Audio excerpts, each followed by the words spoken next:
le Seigneur, que Dieu vous bénisse abondamment. C'est Persévérant, Persévérant Moupolo, votre frère, ami et serviteur de l'Éternel. Je suis conducteur de louanges dans mon église, Ephrata Church à Bolton. Et c'est un plaisir pour moi d'avoir été invité sur cette plateforme, God's Love. C'est quelque chose de merveilleux, l'amour de Dieu. J'ai reçu cet appel venant de maman Tina, où elle m'informait de cette plateforme dont elle a créé. Et je bénis Dieu pour cela. Et nous rendons gloire, honneur et majesté à notre Seigneur Jésus-Christ pour ce privilège de se présenter devant vous, de prendre ces quelques minutes pour parler de la parole, pour parler de Dieu et de ce magnifique message de l'amour de Dieu. Et cela est merveilleux. Que Dieu vous bénisse, maman Tina, pour ce privilège. Merci d'avoir pensé à nous. Que Dieu se souvienne de vous. Et je bénis Dieu aussi pour ces personnes qui ont déjà fait des vidéos, qui sont déjà passées, qui nous ont bénis avec des messages puissants et encourageants, qui nous ont fait tant du bien à notre esprit, à notre âme, à nous encourager dans notre foi chrétienne, pour nous rappeler que l'amour de Dieu est au-dessus de tout, l'amour de Dieu reste disponible, puisque la Bible dit, dans le livre des Hébreux, qu'il est le même hier, aujourd'hui et éternellement. Dieu s'accomplit dans le temps, et cela est merveilleux. Que Dieu vous bénisse abondamment. Comme je vous l'ai dit, je suis conducteur de louanges dans mon église, et je sers le Seigneur. Dans mon église, ça fait maintenant plus de 7 ans ici à Ephrata. Nous croyons qu'il y a de l'espérance pour votre futur. En tant que chrétien, nous croyons qu'avec Jésus, il y a de l'espérance pour notre futur. Et je ne veux pas juste sans plus tarder, je vais juste directement aller sur notre sujet d'aujourd'hui.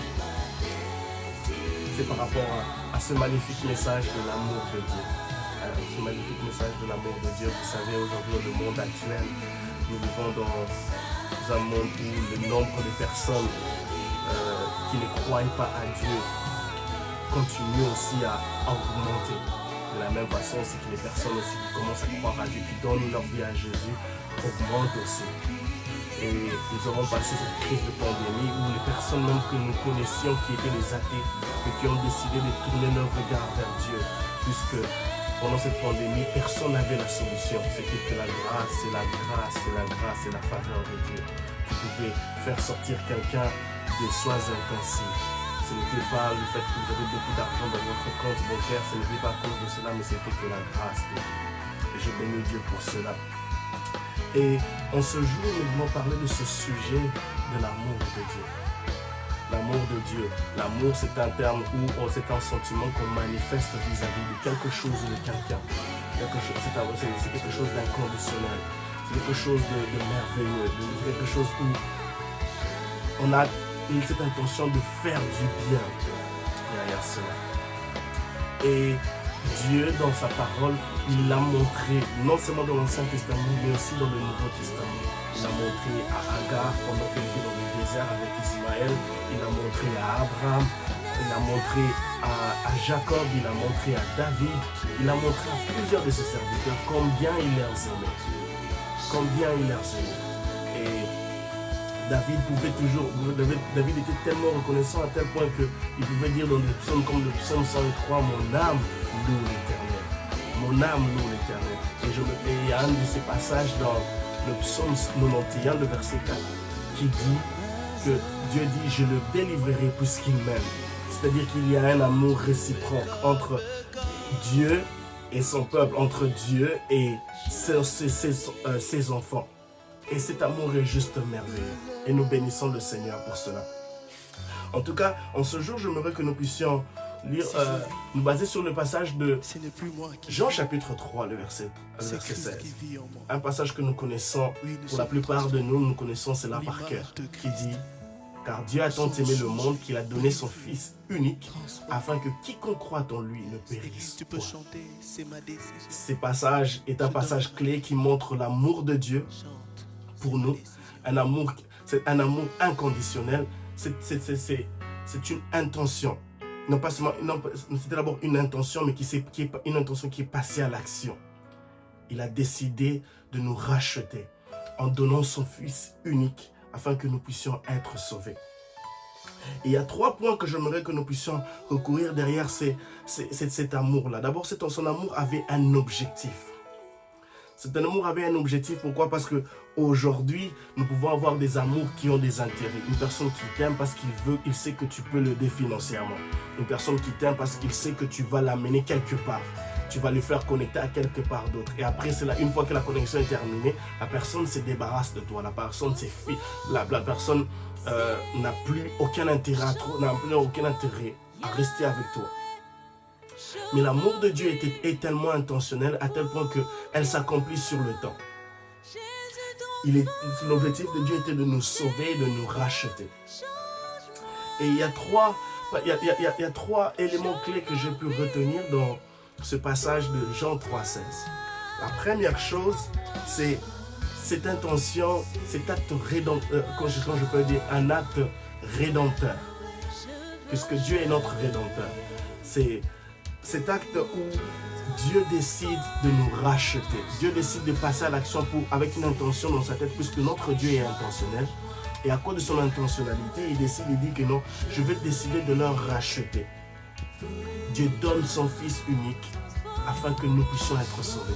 C'est pour cela que même dans le livre de Romains au chapitre 8, la Bible dit qu'il n'y a plus de condamnation pour ceux qui sont en Christ. Puisque Dieu a donné son Fils Jésus afin qu'il puisse venir sur terre, mourir pour nous, afin qu'il puisse payer le prix du rachat. Il nous a rachetés et nous sommes dorénavant sauvés. Il n'y a plus de condamnation pour nous, il n'y a plus quoi que ce soit qui peut nous retenir. Et nous sommes sauvés. La Bible dit clairement, afin que quiconque croit en lui ne périsse pas. Afin que quiconque croit à son amour, afin que quiconque croit à cet amour éternel, puisque Dieu est amour, puisque Dieu est miséricordieux, puisque Dieu est lent à la colère, riche en bonté. Donc, c'est-à-dire, afin que quiconque croit à son amour ne puisse pas tomber malade, ne puisse pas être abandonné, ne puisse pas échouer, ne puisse pas périr dans tous les domaines de sa vie, afin que quiconque croit en lui. Bien-aimé dans le Seigneur, Jésus est le même hier, aujourd'hui et éternellement. Donc son amour s'accomplit dans le temps. Son amour s'était accompli dans l'hier. Elle s'accomplit aujourd'hui, tel que je suis en train de parler là, dans ta vie, dans ta situation, dans les situations qui sont en train de se dégrader. Elle s'accomplit maintenant là. Elles s'accompliront demain. L'amour de Dieu s'accomplit dans le temps. Et rien et personne ne peut t'empêcher d'accéder à cet amour-là. Parce que vous savez, dans le livre de Romains au chapitre 8, le verset 38 à 39, la Bible dit que ni la puissance de l'enfer, ni la puissance des autorités de ce monde ne peuvent nous séparer de l'amour de Dieu. Et ça, c'est dans le deuxième point que j'aimerais parler de cet acte protecteur derrière cet amour de Dieu. L'amour de Dieu veut nous protéger. L'amour de Dieu veut nous protéger, puisque nous savons que notre Dieu est lent à la colère et riche en bonté. Il est plein d'amour pour nous. À tel point que son amour, comme le prophète osait le définir dans le chapitre 11, je crois le chapitre 11, le verset 4, il est défini que son amour sont comme des cordes dont il tend vers nous, pour nous ramener à lui. Bien-aimés dans le Seigneur, les cordes de l'amour de Dieu sont toujours et elles resteront toujours disponibles pour nous ramener à lui. Quand nous nous égarons, quand les problèmes de ce monde ou les situations de ce monde cherchent à nous égarer, cherchent à nous amener loin de lui.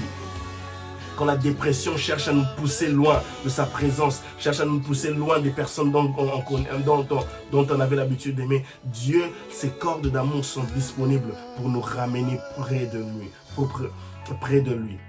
Et ça, c'est merveilleux. C'est pour cela que même David dit dans le psaume 23, l'Éternel est mon berger. Vous savez, un berger, il a sa houlette, et sa houlette est prête à ramener une brebis qui est en train de chercher à s'égarer. C'est ça l'amour de Dieu. Cet amour de Dieu qui est tellement puissant, cet amour de Dieu qui est tellement qui est tellement bon, et elle est disponible parce qu'elle s'accomplit dans le temps. Elle est présente à tout moment.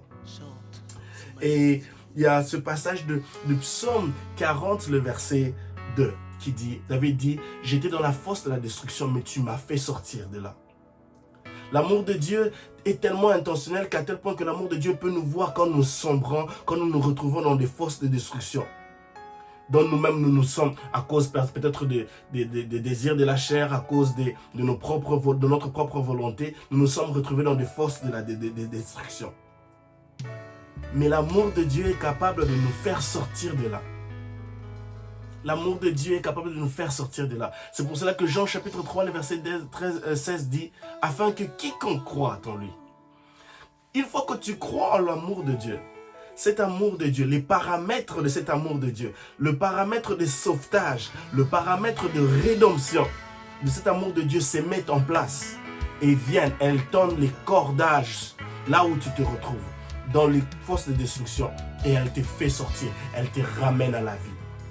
Bien-aimés dans le Seigneur, vous savez, dans le livre de Luc chapitre 15, le verset 3 à 17, la Bible nous relate cette histoire où Jésus parle de la parabole de ce berger qui est prêt à laisser 99 brebis ou bien 99 brebis pour aller récupérer, pour aller chercher une brebis.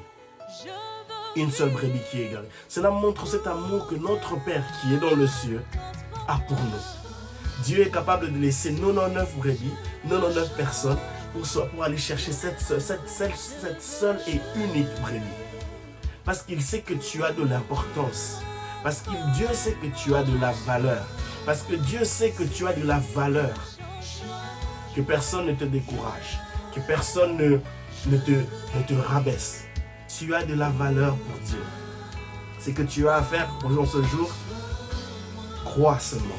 La Bible dit afin que quiconque croit en lui ne périsse pas.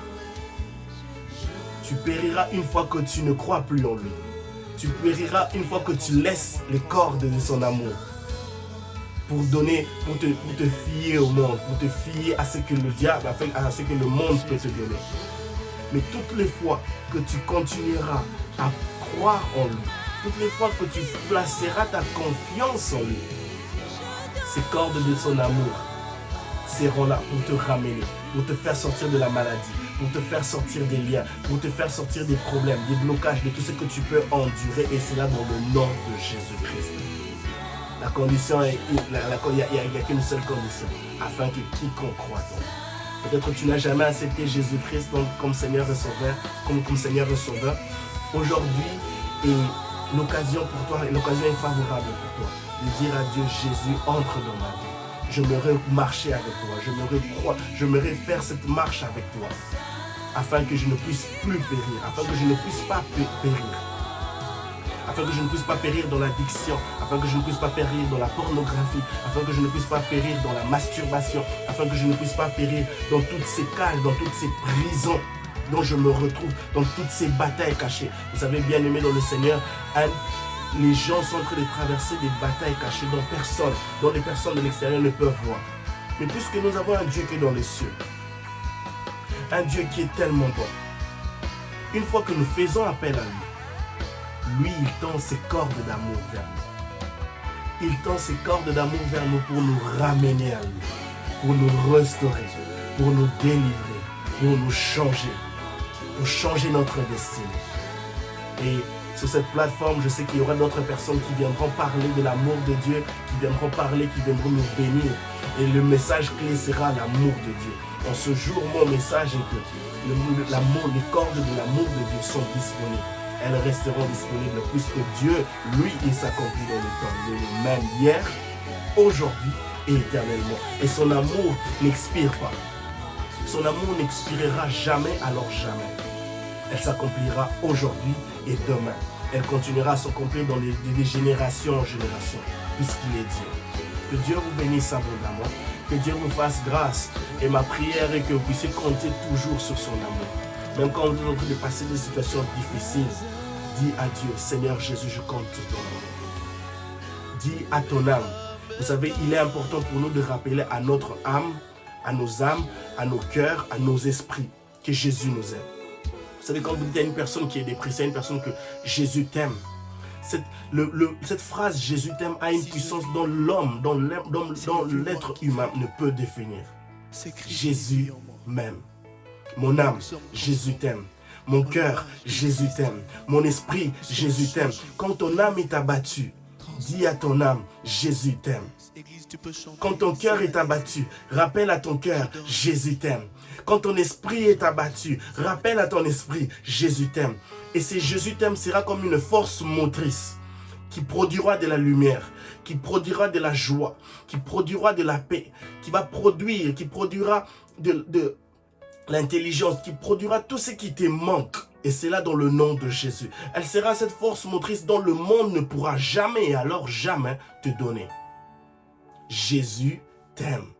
Rappelle à ton cœur. Quand tu te regardes dans ton miroir, tu dis, mon cœur, mon âme, mon esprit, moi persévérant, Jésus t'aime. Jésus t'aime. L'amour de Dieu ne pourra jamais se définir par quelqu'un, par qui que ce soit. L'amour de Dieu est tellement grand, l'amour de Dieu est tellement vaste, à tel point qu'elle a une puissance dont on ne peut pas décrire cela. Que Dieu vous bénisse abondamment. Jésus m'aime. Jésus t'aime. Car il est le même hier, aujourd'hui et éternellement. Que Dieu vous bénisse abondamment et à la prochaine.